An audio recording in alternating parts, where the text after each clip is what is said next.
boa noite, feliz ano novo. O nosso Gazeta Esportiva deseja a você um 2016 de muita saúde, felicidade e, claro, muito esporte. Hoje, no primeiro dia do ano, o programa vai ser pra lá de especial. Nosso tema dessa noite serão os Jogos Olímpicos, que começam daqui exatamente 217 dias. Em agosto, 10.500 atletas de 206 países virão aqui para o Brasil para a disputa da 31ª edição dos Jogos Olímpicos na Era Moderna. Começamos então o programa falando de tênis, já que o mineiro Marcelo Melo é a principal esperança de medalha para o nosso país na categoria. Atual número 1 do mundo nas duplas, Melo vai atuar ao lado do parceiro Bruno Soares e já conta os dias para tentar trazer o ouro inédito do Brasil na modalidade. A reportagem é do Jonas Campos. Marcelo Melo, melhor jogador de duplas da atualidade, já admitiu que o mundo do tênis respira os Jogos Olímpicos de 2016. Como vocês já devem ter visto em inúmeros vídeos, conversas que eu já tive com o Djokovic, com o Wawrinka, não estou mentindo, a cada 3, 4 dias eles vêm me perguntar, e as Olimpíadas, as quadras estão prontas, como é que estão as quadras, onde que eu posso ficar, como é que é, não sei o quê. Então, até para eles, é praticamente a prioridade máxima. Para nós, com certeza, vai ser mais ainda. O principal duplista brasileiro, que inicia o ano como número 1 do mundo, também não vê a hora de entrar em quadra na Olimpíada do Rio. A expectativa é muito boa, né? A Olimpíadas é uma competição tão importante para nós, a gente faz todo o possível para chegar da melhor maneira, em todos os aspectos de físico, de jogo, então a gente está realmente muito empolgado para fazer um belo resultado. Em 2015, Marcelo Melo foi campeão dos torneios ATP 500 de Acapulco, Tóquio e Viena. Levou também os Masters 1000 de Xangai e Paris. E ainda na Cidade Luz conquistou aquele que foi o principal título da temporada e também da carreira, justamente no lugar onde Gustavo Kuerten tanto brilhou, Roland Garros. Quando a pessoa número 1 do mundo, você vai esperar que ela ganhe tudo. E às vezes não é muito bem assim que funciona, especialmente no tênis, que é uma competição, assim, a competitividade ela é enorme, nas duplas um ponto decide um jogo, né? Então eu estar bem tranquilo, sabendo que continuar o trabalho que eu venho fazendo, não pensando muito em ter que defender ponto, ou ter que ganhar ali ou aqui, e sim do que eu venho fazendo, que eu acho que os pontos e essa cobrança vem naturalmente. Eu vejo que se a gente conseguir levar por esse ponto de que a gente está jogando uma Copa Davis em casa, vai ser muito bom para mim e para o Bruno, né? A gente vai conseguir tirar um pouquinho a ansiedade, nervosismo, porque as condições são bem parecidas, né? Nós vamos estar jogando pelo país, nós vamos estar jogando em casa, vai estar lotado, a torcida praticamente vai ser a mesma que acompanha nós, então se a gente conseguir levar por esse caminho, não vai ser tão fácil, porque a gente vai ver o símbolo das Olimpíadas na quadra, né? Mas eu acho que é um caminho que, se a gente conseguir, vai ser muito bom para nós. O planejamento para fazer bonito no Rio de Janeiro e buscar uma inédita medalha de ouro na modalidade já está na cabeça. A preparação é toda especial, logicamente mais perto, né? A gente aumenta, às vezes, o descanso, que o descanso é tão importante quanto os treinos, a preparação física, a alimentação. Então, quando estiver bem próximo mesmo, é onde os detalhes finais vão ser ajustados para a gente chegar lá, como se diz, na ponta dos cascos. É o número 1 do mundo nas duplas, que não vê a hora de entrar em quadra no Rio e fazer ainda mais história no tênis brasileiro. Na maratona, o tricampeão da São Silvestre, o Marilson Gomes dos Santos, quer encerrar um jejum de medalhas nas Olimpíadas que já duram 12 anos. Acompanhe na reportagem do Fernando Gavini. 42 quilômetros pelo Rio de Janeiro.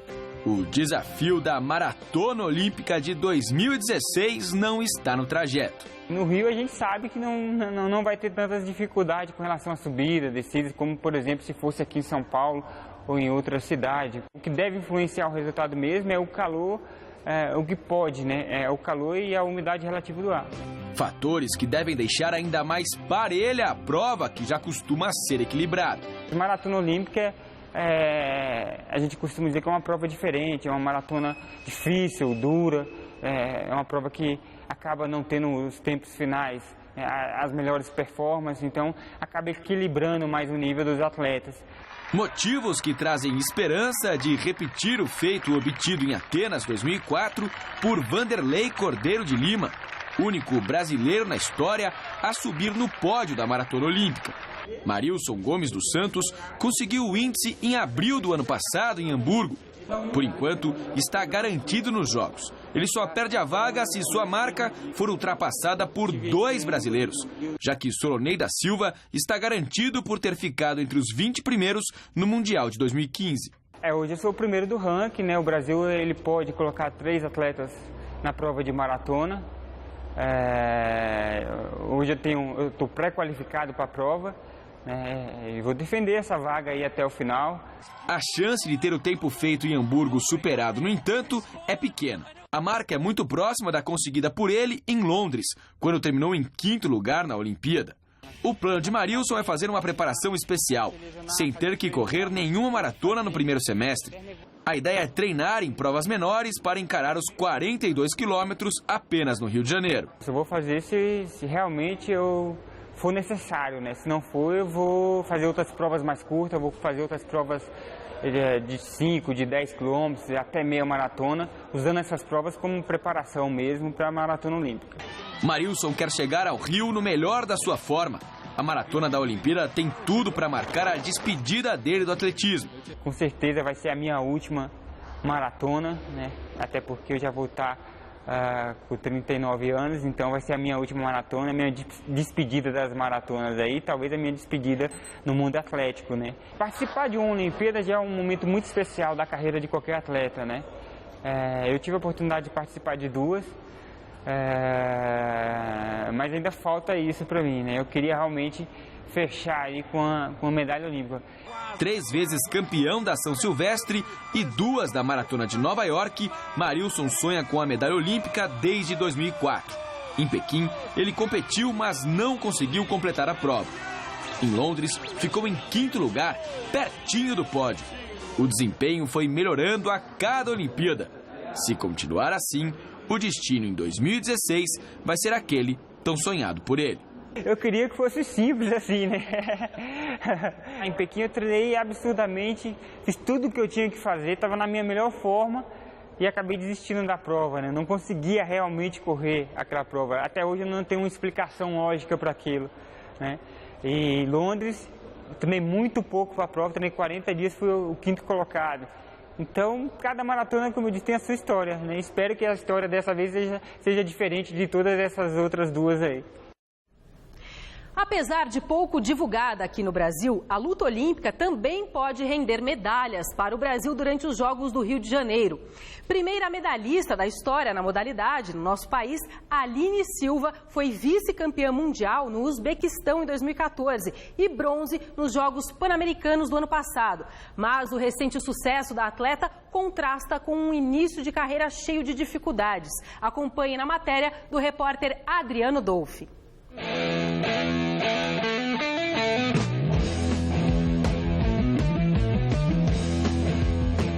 Um esporte pouco praticado no Brasil, mas que tem uma representante à altura, que não esconde a paixão pela luta olímpica. Eu, desde pequenininha, assim, eu sempre fui muito molecona, sempre gostei de lutas, né? Fui criada num quintal pela minha avó, minha mãe trabalhava muito e tinha meus primos junto. Então a gente assistia muito Power Ranger, esses filmes de desenho, você é amarela, você é a rosa, né? E ficava imitando. Minha mãe, depois de alguns problemas que eu dei, assim, ela não tinha como cuidar de mim, ficava na rua, não sei o quê, deu um jeito de me pôr num colégio particular onde tinha judô. Não tinha luta, mas não tinha karatê, kung fu, a única luta era o judô. Eu falei, tá bom, vou fazer judô. E lá encontrei o meu primeiro professor, o Messias, que realmente foi assim, paizão na luta pra mim. Esse meu primeiro professor me levou pra treinar no Centro Olímpico, onde eu treinava com o Joanilson Rodrigues, luta e judô, e ele dava aula de luta também. E ele me vendo treinar, ele começou a insistir, poxa, vamos pra luta, você quer? Ai, não quero, meu sonho é no judô e não quero, né? Até que teve um brasileiro em São Paulo e o Joanilson me convenceu a participar. Consegui ser campeã brasileira no sênior, sendo cadete, aí você vê que todo mundo vem em cima de você, eu acho que menina nova, aquilo, por mais que eu não tinha conseguido nada concreto, era uma esperança de oportunidade.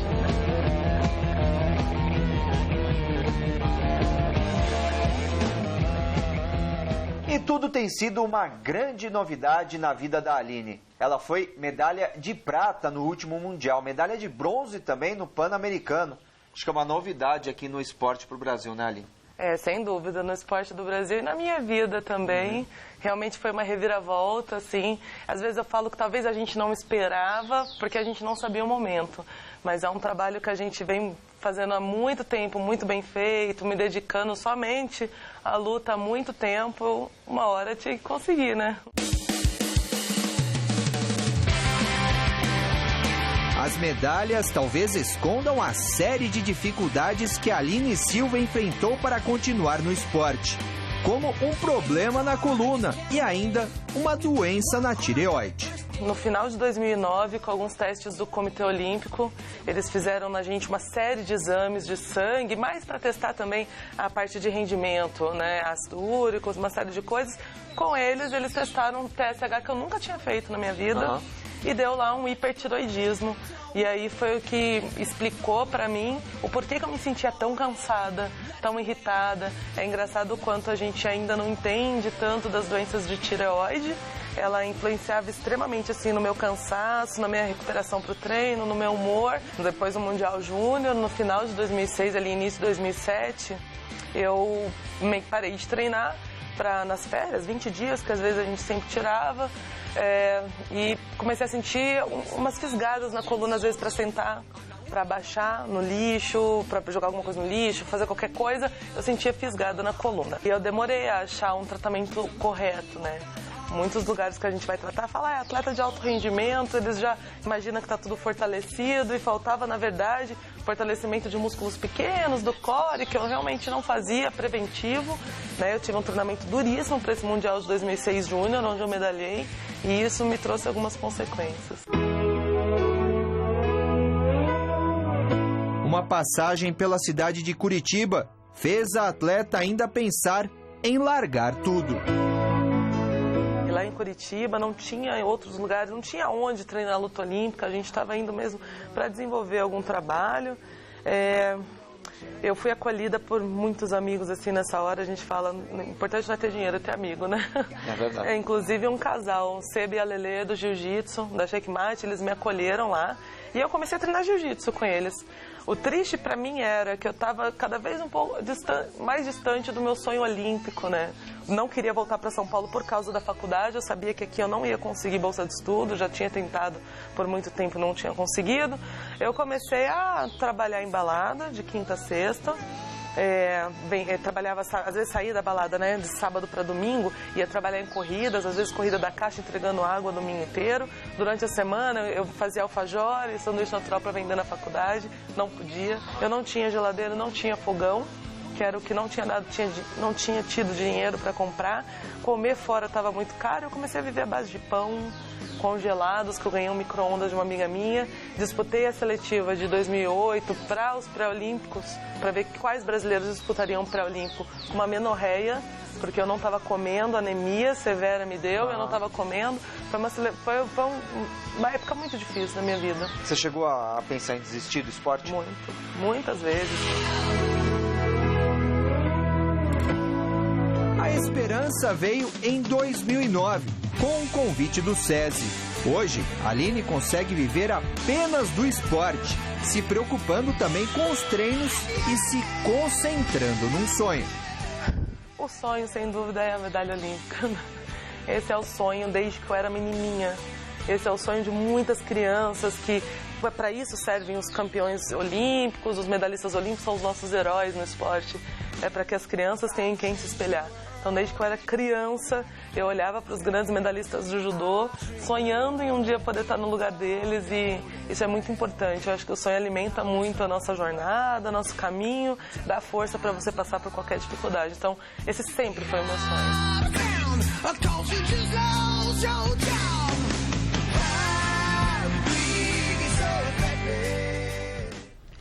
O judô estreou no programa olímpico apenas nas Olimpíadas de Tóquio em 1964, ainda como demonstração, e passou a valer medalha a partir dos Jogos de Munique, em 1972.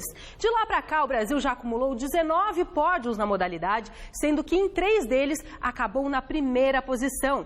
Thiago Camilo já bateu na trave por 2 vezes, com uma prata em 2000 e um bronze em 2008. Mas dessa vez, por estar competindo dentro de casa, ele quer que a história seja diferente. As medalhas conquistadas ao longo da carreira são o maior motivo de orgulho na vida de um atleta. É a recompensa por anos de suor e dedicação. Thiago Camilo ganhou 2 em Olimpíadas. Foi prata em 2000 em Sydney e bronze em 2008 em Pequim. Eu tenho muito orgulho, né? Que é um pedaço de metal que tem muito significativo, é muito significativa, né? E eu fico orgulhoso, na verdade, de toda a minha carreira, pela maneira como eu conquistei cada medalha. Em Sydney eu tinha 18 anos, jovem, começando a minha carreira. Em 2008 já campeão do mundo, número 1 do mundo. Então isso foram momentos diferentes que tornaram as conquistas muito especiais. Faltou pouco para o Thiago Camilo juntar a essa coleção aqui uma 3ª medalha, que o tornaria o judoca brasileiro com mais pódios olímpicos na história. Foi em Londres, 2012, que ele perdeu na disputa pela medalha de bronze. Mas ele não desistiu do sonho, que já tem local e data para acontecer. Rio de Janeiro, 2016. É isso, Thiago? Sempre foi meu sonho ser campeão olímpico, né? Primeiro lutar uma Olimpíada, depois me tornar campeão olímpico. E em Londres realmente foi uma tristeza muito grande para mim ter perdido a semifinal e a disputa de bronze. E hoje o fato de eu estar no Brasil e disputar uma Olimpíada no Brasil certamente é motivo de muito orgulho e de muita motivação para continuar nessa caminhada rumo a esse sonho. Sonho que ganhou força depois do ótimo ano de 2015 vivido por Thiago Camilo. Por conta do tricampeonato dos Jogos Pan-Americanos, conquistado em cima do cubano Asley Gonzalez, medalha de prata em Londres. Ter ganhado ele na final me deu confiança, mostrou que eu estou entre os melhores. A categoria de Thiago Camilo é uma das mais equilibradas do judô. Ele aponta entre os 32 participantes da chave olímpica de 10 a 12 candidatos à medalha de ouro. Mas lutar em casa pode favorecer os brasileiros, especialmente Thiago Camilo, que foi campeão mundial em 2007 na Cidade Maravilhosa, com a melhor campanha de sua vida. 7 vitórias por Ippon em 7 lutas disputadas. Nessa ocasião fui escolhido o melhor atleta do mundo, então eu tenho boas lembranças, bons momentos e um carinho muito grande pela cidade. Estar perto de gente que ama e que faz a diferença na vida dele. Thiago tem na ponta da língua a resposta de quem ele gostaria que o vissem lutando. Minhas filhas. Quando o atleta tem uma razão por que ele está fazendo aquilo, isso deixa ele mais forte, né? E isso me dá motivação. Se hoje eu passo por momentos de dificuldades, além de olhar toda a minha carreira, eu penso nas minhas filhas, né? É dali que eu tiro força para continuar lutando e acreditando quando eu passo por momentos difíceis.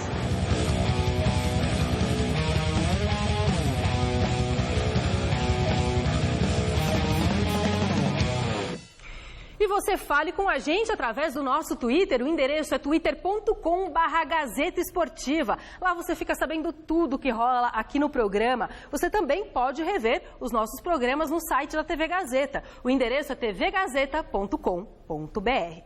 Uma das grandes chances do Brasil conquistar medalhas é na ginástica, que nos Jogos de Londres conseguiu os 2 primeiros pódios da história, com Arthur Zanetti levando o ouro nas argolas e a seleção brasileira feminina conquistando o bronze na ginástica artística. Ainda falando dessa modalidade, uma das esperanças na prova masculina artística atende pelo nome de Diego Hipólito. Apesar de não ter ainda conseguido medalhas nos Jogos, Diego já foi bicampeão mundial em 2005 e 2007 e quer acabar com o jejum nas Olimpíadas. A reportagem é do Felipe Esboril. Diego Hipólito é uma das principais esperanças de medalha do Brasil nos Jogos Olímpicos do Rio em 2016. O atleta que não conseguiu trazer a medalha em 2008 em Pequim e em 2012 em Londres, chega ao Rio de Janeiro neste ano bem mais experiente e maduro para competir. Eu acho que o que eu consegui fazer melhor agora é porque, não sei se é porque eu fiz trabalho de análise, eu estou um pouco mais tranquilo. Óbvio que eu treinei muito menos do que eu treinei para Pequim, porque eu já tenho um pouco mais de idade do que eu tinha. Eu continuo na ginástica mais ainda uns 6, 7 anos, para quem muitas pessoas acham que eu vou passar os jogos, eu vou parar. Eu amo a ginástica é minha vida. Eu não vou parar de ginástica por causa das Olimpíadas. A Olimpíada é uma competição que eu vou participar dentro das que eu já participei na minha carreira. Eu consegui resultados internacionais muito expressivos em Copas do Mundo, que eu tenho 59 medalhas, em campeonatos mundiais que eu tenho 5 medalhas, participei de 2 Jogos Olímpicos. Eu vou trabalhar o máximo para que consiga uma medalha. Falta de vontade não vai ser. Vou me dedicar até o final. Se vai acontecer ou não, eu não sei, mas falta de vontade não vai existir. E se acontecer, esse resultado para mim é para a nação, porque foram as pessoas que acreditaram em mim mesmo quando eu caí, quando eu levantei, e não desisti em momento algum, e é exatamente isso que eu pretendo até as Olimpíadas. Cair, levantar e chegar em pé até lá e não desistir, independente do resultado. O Brasil realmente tem condições de sediar esses Jogos Olímpicos? Acredito que a gente tenha uma boa estrutura na atualidade. Esses legados, esse centro que a gente treina no Rio de Janeiro é um centro que vai ficar também, o centro do meu clube também vai ficar para depois das Olimpíadas. Então eu acredito que melhorou assim 200%, 300% do que era. O problema seria se eu não tivesse condição de treinar, o problema seria se eu não tivesse patrocínio, o problema seria se eu não tivesse ginásio. Esses são problemas. Problemas são coisas que acontecem no dia a dia, corrupção, isso para mim é problema. O esporte, ele não é problema. Eu mudei minha vida pelo esporte. Eu era extremamente pobre, eu fui a uma Olimpíada. Ir a umas Olimpíadas tem que ser uma grande glória. Que diferente do futebol que envolve milhões, os esportes olímpicos, ele envolve amor. Então, acho que não tem drama, né? É só realmente ser feliz na ginástica, que é isso que eu sou. Eu amo a ginástica e eu faço por amor. Love is a magic manifestation. Love is a magic flame. No boxe, Servílio de Oliveira foi o primeiro brasileiro a conquistar uma medalha em 1968 nos Jogos do México. Só em Londres, 4 anos atrás, é que outros pugilistas daqui do nosso país voltaram a subir no pódio com a família Falcão, com uma prata de esquiva e um bronze de Yamaguchi, e com a Adriana Araújo, que levou o bronze na categoria até 60 quilos. Para a gente continuar evoluindo, nada melhor então do que relembrar como foi a brilhante conquista de Servílio 47 anos atrás. Acompanhe na reportagem do Adriano Dolfi.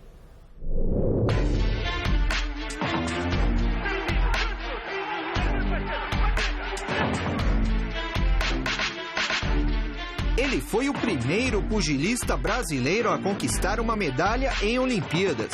Foi em 1968 no México. E as lembranças de Servílio de Oliveira estão fresquinhas na memória. É uma incógnita, né? Você participar, por exemplo, do maior evento do mundo e encontrar com os lutadores melhores do mundo. Quer dizer, a expectativa não era tão favorável, né? Mas aí veio a primeira luta contra um boxeador da Turquia, eu venci bem ele. Aí veio um boxeador de Gana, um negro alto, que havia vencido um boxeador canadense por nocaute logo no início. Ele veio para me nocautear e eu senti um golpe dele logo no primeiro round. Mas aí, com tranquilidade, encurtei a distância, bati no corpo dele, dei 2 knockdown nele em pé e fui para a semifinal.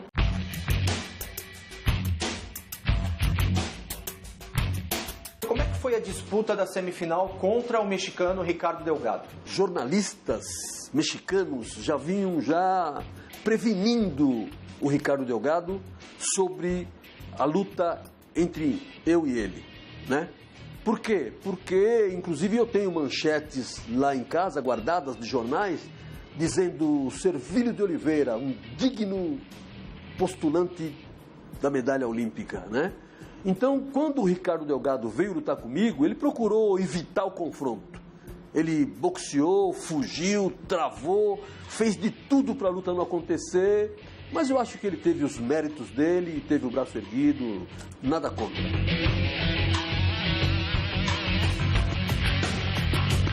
O Brasil, para a gente participar dos Jogos Olímpicos, foi muito difícil, porque não havia verba, não havia os incentivos que há hoje em dia. E o boxe foi praticamente de favor lá. E o Brasil, naqueles Jogos Olímpicos, ganhou apenas 3 medalhas. Lamentavelmente, os nossos dirigentes priorizaram algumas modalidades e o boxe ficou meio, como sempre, jogado para o escanteio. A carreira de Servilho no boxe tinha tudo para ser das mais promissoras. Comecei bem, na 5ª luta como profissional eu fui campeão brasileiro, na 9ª luta como profissional eu fiquei campeão sul-americano em Guayaquil, no dia 18 de dezembro de 70, e no dia 3 de dezembro de 1971, lutando contra o Tony Moreno, um boxeador que havia disputado 3 vezes o título do mundo, veio lutar comigo aqui e eu sofri um descolamento de retina. Venci a competição, mas tive que abandonar o boxe.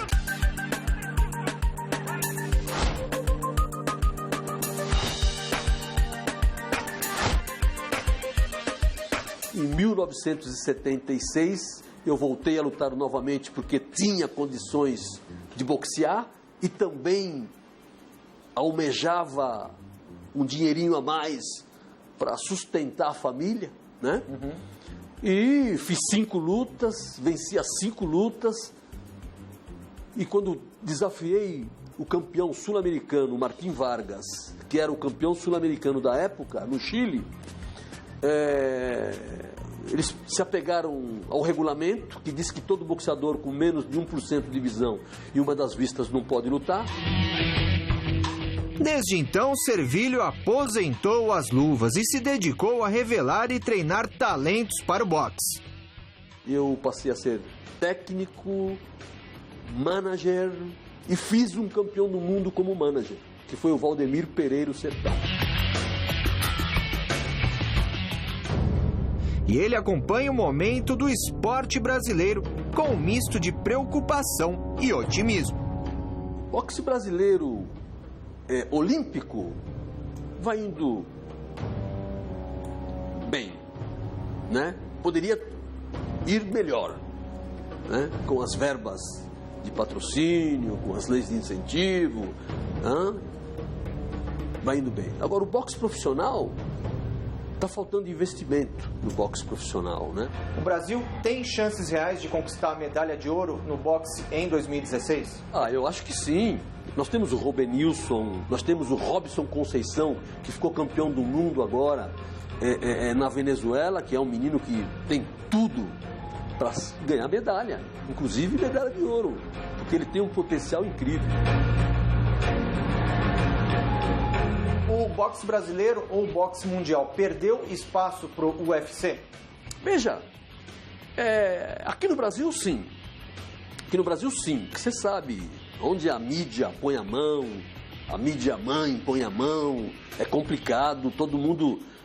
O UFC tem os méritos tal, mas esse fenômeno é aqui no Brasil, hein? É uma modalidade legal, é uma modalidade que eu tenho os meus filhos envolvidos, inclusive, né? E, sem dúvida nenhuma, o pessoal administra muito bem e o boxe perdeu espaço, sim.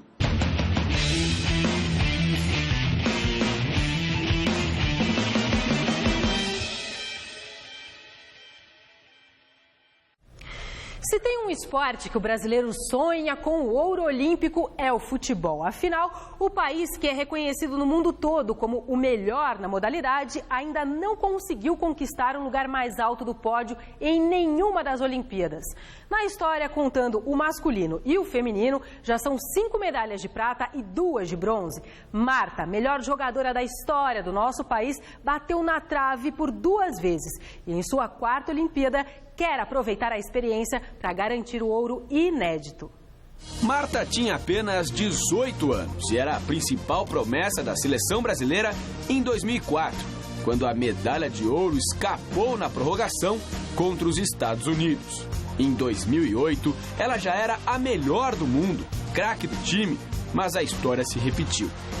Nova derrota na final para as americanas, outra vez na prorrogação.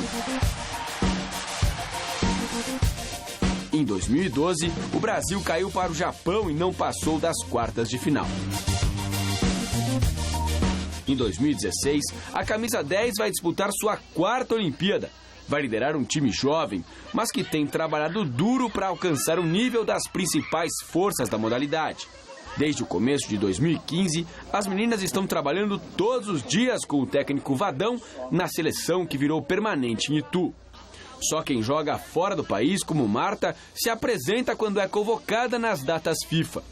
Mas é impossível não perceber a evolução do grupo a cada vez que se junta a elas.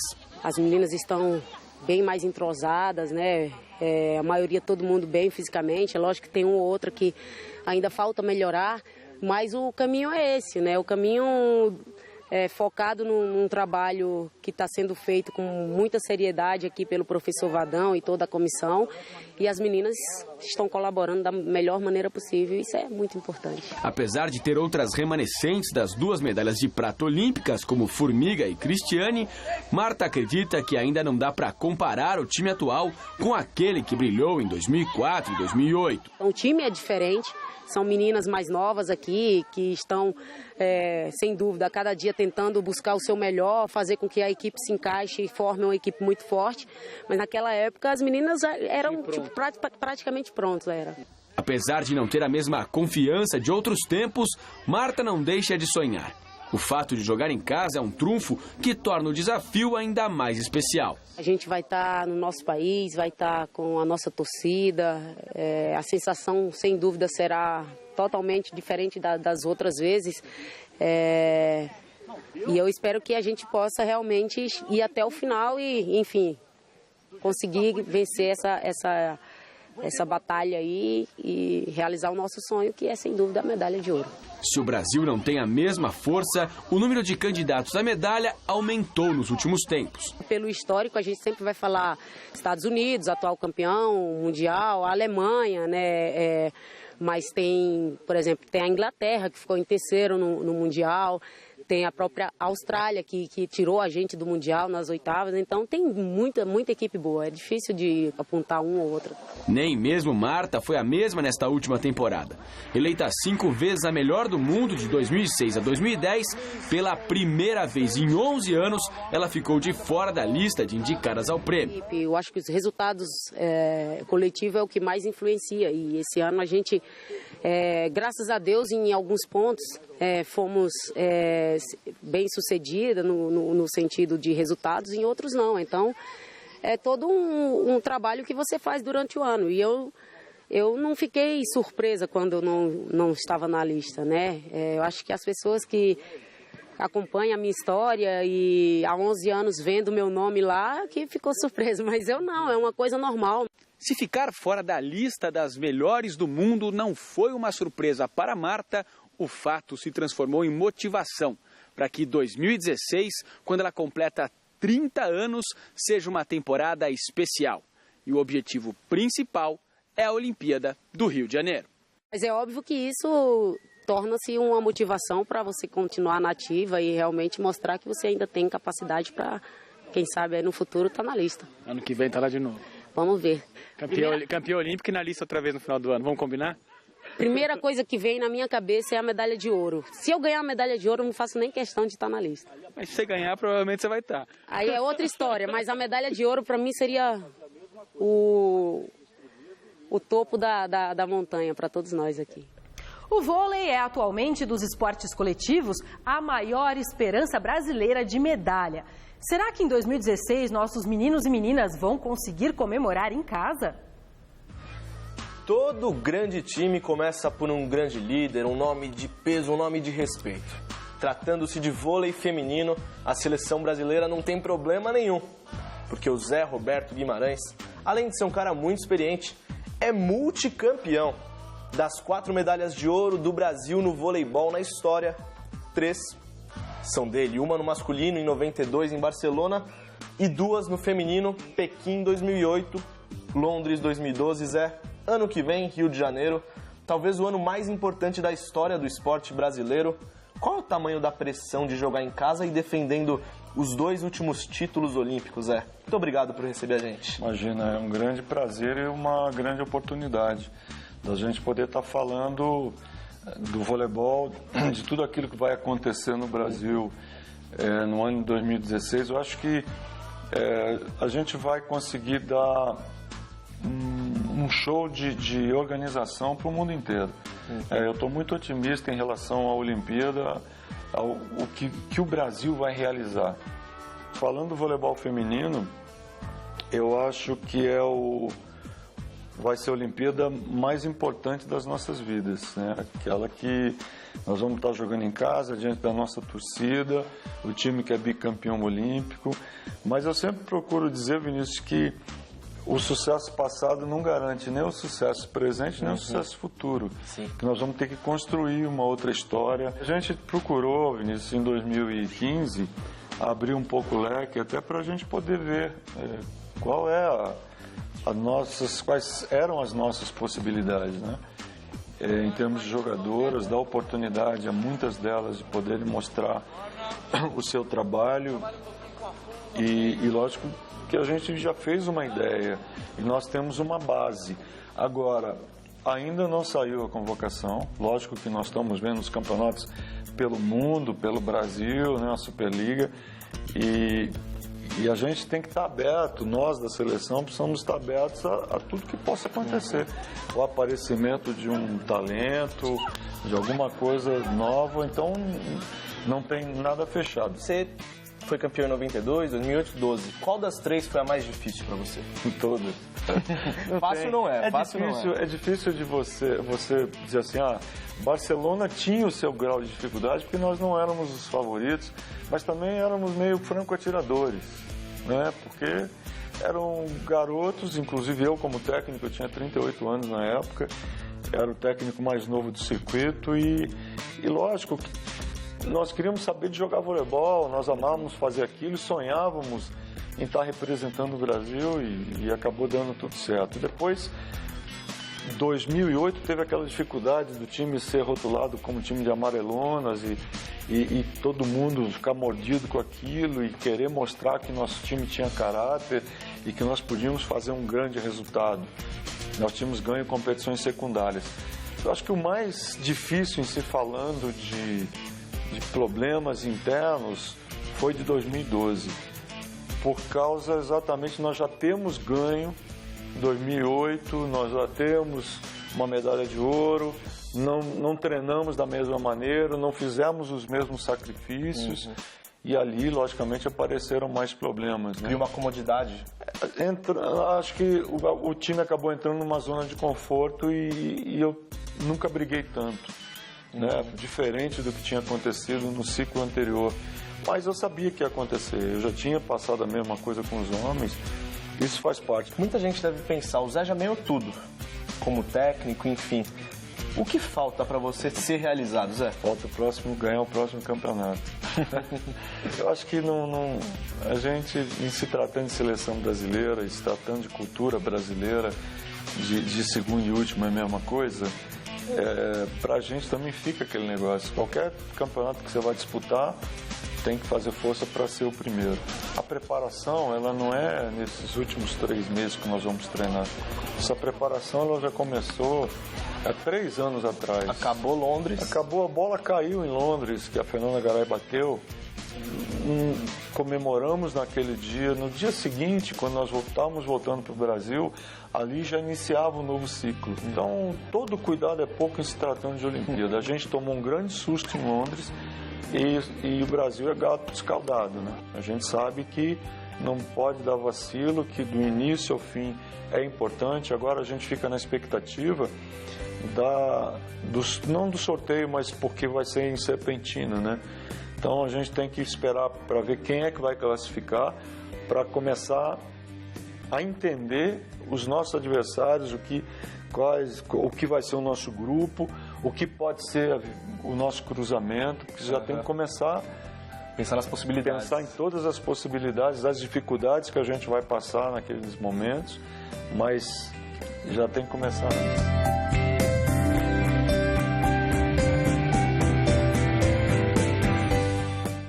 No tiro esportivo, as maiores esperanças brasileiras estão com Felipe Hu, medalha de ouro no Pan-Americano do ano passado. O atleta é especialista na prova de pistola de ar de 10 metros e está confiante para os Jogos do Rio de Janeiro. O apoio ao esporte olímpico no Brasil ainda engatinha. No tiro esportivo, não é diferente. Um dos representantes com maior chance de participar das Olimpíadas no Rio de Janeiro é Felipe Vu. Medalhista de ouro no último Pan-Americano, ele teve que treinar no quintal de casa antes de ter um clube que o apoiasse. Foi bem difícil, né? Eu treinei no quintal da minha casa, eu tinha 7 metros. Né? Eu tinha um carro, na verdade, uma garagem, né? E meu pai vendeu o carro e improvisou um stand para eu poder treinar.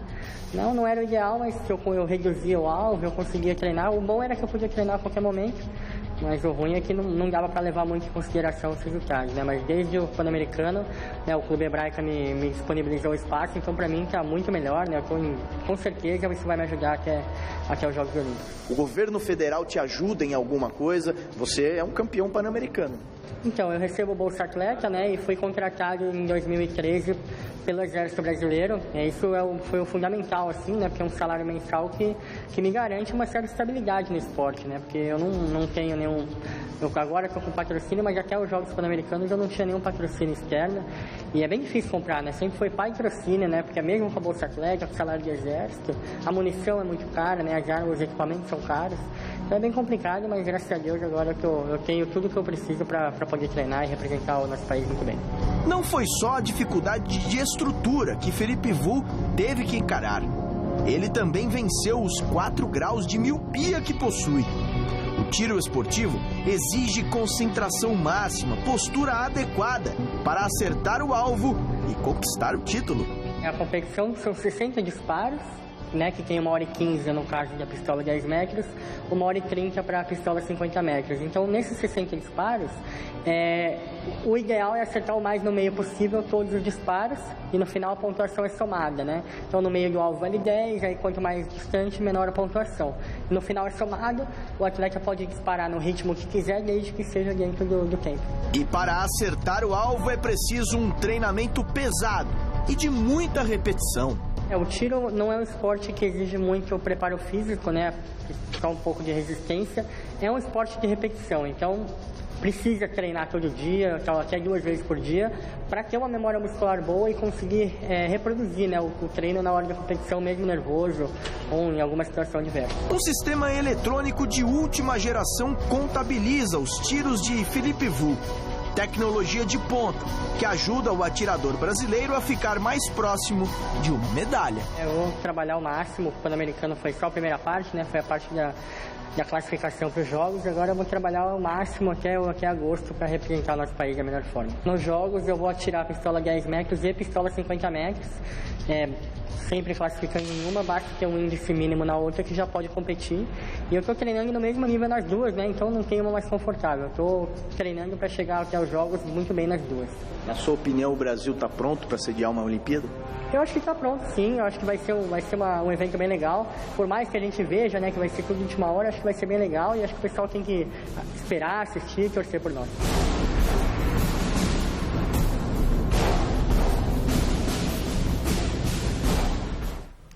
No levantamento de peso, Felipe Esboril foi saber como anda a preparação de Fernando Reis, medalha de ouro no PAN de 2015 na categoria acima de 105 quilos. Será que o atual homem mais forte das Américas consegue fazer sua hegemonia no continente se tornar mundial? Força é o que não falta para ele.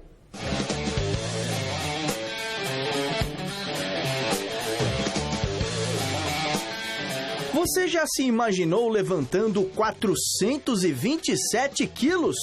Pois é o que o Fernando Reis faz, levantador de peso, atual campeão pan-americano e homem mais forte das Américas.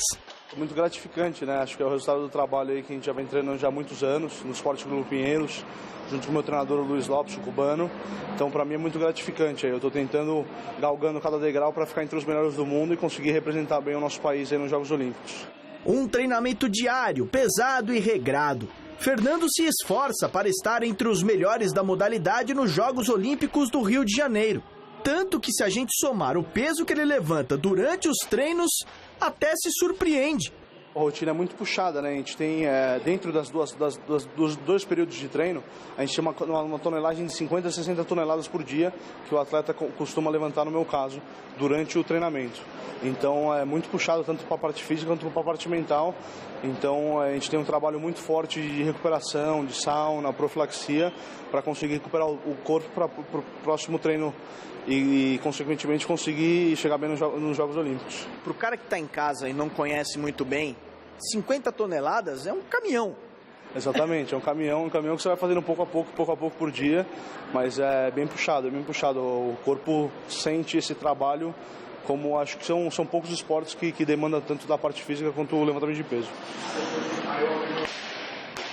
Assim como em outros esportes olímpicos, a estrutura do levantamento de peso no Brasil é muito precária. Tanto que Fernando treina no Clube Pinheiros e em seu próprio centro de treinamento. Atualmente quem é o número 1 é o russo, então esse é o que está disparado. Ele rompeu o recorde mundial agora nos Jogos, no Campeonato Mundial que teve em Houston, há 4 semanas atrás. E ele é o número 1 do ranking, mas existem um georgiano que é muito forte, tem um egípcio que é muito forte, então são alguns atletas que vêm despontando e que eles vão ser, digamos assim, uma pedra no sapato, mas a gente vai trabalhar muito para conseguir ganhar deles. Faltando pouco mais de 8 meses para os Jogos Olímpicos na cidade carioca, ainda há muito o que se fazer. Um peso que os atletas esperam não ter que carregar no mês de agosto. Eu espero que esteja preparado. Eu sou um cara muito positivo, apesar de ver as coisas que não acontecem da maneira que tem que acontecer. Eu espero que tudo ocorra bem, que tudo ocorra com segurança aí nos Jogos Olímpicos e que a gente consiga fazer um bom Jogos Olímpicos e que deixe um legado para a parte esportiva, isso que é o mais importante. A gente não pode fazer um Jogos Olímpicos e simplesmente só de passagem. A gente tem que deixar um legado para as outras gerações e usar isso como uma janela, no meu caso, para expor e mostrar o levantamento de peso, o quanto é importante essa modalidade para as outras modalidades.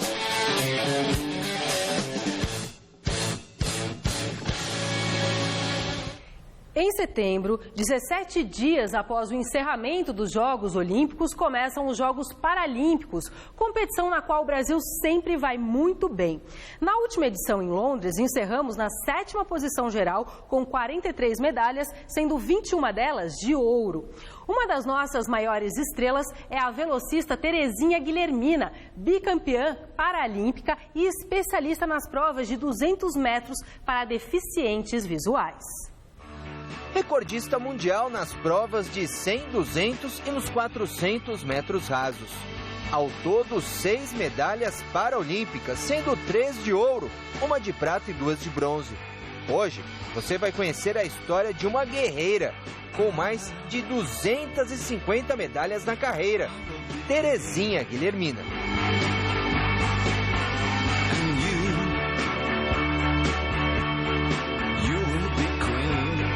Possui uma deficiência congênita e por isso não enxerga. Eu tenho retinose pigmentar, que é falta de células de luminosidade na retina. É devido aos meus pais serem primos. Eu nasci com a deficiência. Somos 12 irmãos em casa e 5 são deficientes, exatamente com a mesma deficiência. Quando criança eu sempre imaginei que todo mundo enxergava igual eu, então eu não achava que era eu que trombava nas pessoas, eram as pessoas que trombavam em mim. E depois do diagnóstico eu descobri que não tinha mais que ter uma esperança de enxergar para ser feliz. Eu ia ter que aprender a ser feliz sem enxergar. E ela foi em busca da felicidade. Mas nada foi fácil para a Terezinha, até que o esporte apareceu para mudar tudo. Soube de um programa da Prefeitura de Betim que oferecia para pessoas com deficiência atletismo ou natação. E eu na época me inscrevi para natação e voltei para casa e falei com a minha irmã, eu vou nadar porque eu tenho maiô, mas eu queria correr, só que eu não tenho tênis. E na época ela me deu o tênis e eu comecei a treinar. No final de treino eu levava farinha com açúcar para comer, ou cenoura. E eu falava com os treinadores assim, você me treina para ser recordista mundial? Eles falavam, Terezinha, a diferença entre você e as suas adversárias, que hoje são as melhores do mundo, é a mesma diferença que existe no combustível de um Fusquinha para o combustível de um avião. quem você acha que vai ter um motor mais potente? Quem você acha que vai chegar mais rápido? Eu falava, eu. Eu sei que teve uma corrida de rua e a gente poderia ganhar 100, 80, 60 reais. E aí eu ganhei em segundo, ganhei 80, me senti milionária. Fui lá e comprei um iogurte que eu sempre quis quando eu era criança, mas os meus sonhos se transformaram ou se engrandeceram. E eu sempre quis ser a melhor do mundo e hoje, graças a Deus, eu sou. Ela está voando baixo. Treina neste Centro Esportivo de Ciência do Esporte, na Zona Sul de São Paulo. Sempre com o Rafael, o seu guia, e o Amauri, o seu treinador. Desde 2007 que sou treinador dela, mas conheço ela já bem antes, né? Desde que praticamente ela iniciou no atletismo. É uma pessoa que está sempre pensando no próximo, sempre pensando quem está ao redor dela, está querendo abraçar o mundo e nessa questão de ajudar. O meu guia, o meu treinador fazem parte do meu time, da minha equipe. Eu não corro sozinha, eu não sou campeã mundial sozinha, não tenho todos os títulos sozinha. As medalhas, os títulos são nossos. Terezinha está no livro dos recordes como a cega mais rápida do mundo, com a incrível marca de 100 metros em 12 segundos. Ano que vem, no Rio de Janeiro, a atleta está confiante em confirmar isso e, claro, dar uma grande contribuição para o Brasil se manter como potência paralímpica. Correr e fazer o meu melhor, eu estou me preparando. E eu espero que a sociedade brasileira, com a mídia, oportunize tudo o que a gente merece enquanto atleta representando o país dentro do Brasil. E para você que se identificou com a história de Terezinha... Eu não sei qual é o seu sonho, não sei o tamanho dele, nem qual é o caminho que você vai percorrer. Mas se você sonha, seja você o realizador do seu sonho. Seja você o protagonista da sua história. Não deixe que os seus filhos, seus netos, seus vizinhos, seus amigos ou até mesmo seus inimigos realizem aquilo que Deus te deu para realizar. E se for necessário, peça ajuda a Ele. Eu tenho certeza que Deus não vai se recusar.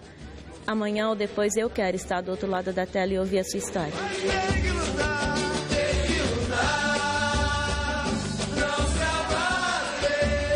Fique agora com o Jornal da Gazeta. Boa noite.